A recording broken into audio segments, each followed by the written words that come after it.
When ISIS first rose, there was a universal consensus that we had to stamp it out.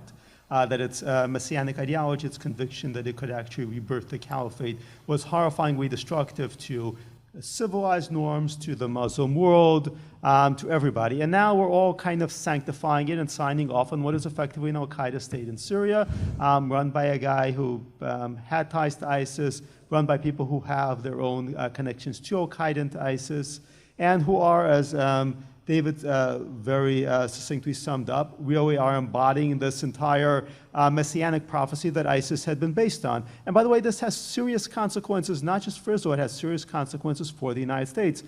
Still, the most prevalent form of Islamic terrorism in the United States comes from these so-called lone wolves, they're not really lone wolves, who are motivated by allegiance to ISIS. Now, if you think there's an upsurge in terrorism and ISIS affiliations in parts of Israel and the Galilee, there's going to be an upsurge in America. We might not see it overnight, but it's definitely going to be there because now they've had this big payoff. After Trump smashed them pretty thoroughly in the first administration, they are making a comeback. They have been making a comeback very effectively operating in Afghanistan. They now have a comeback in Syria, and it's been implemented, I would say literally implemented by Turkey, which outrightly had been backing ISIS for quite a while, somewhat covertly, now is openly backing them. And you have the US ambassador to Turkey, who now sounds like the Turkish ambassador to the United States, delivering this bellicose rant, damning the West and saying, there needs to be this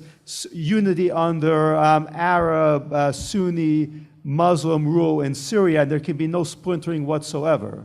So effectively, the United States is somehow doing the bidding of the backers of ISIS and overseeing this al-Qaeda ISIS state in Syria.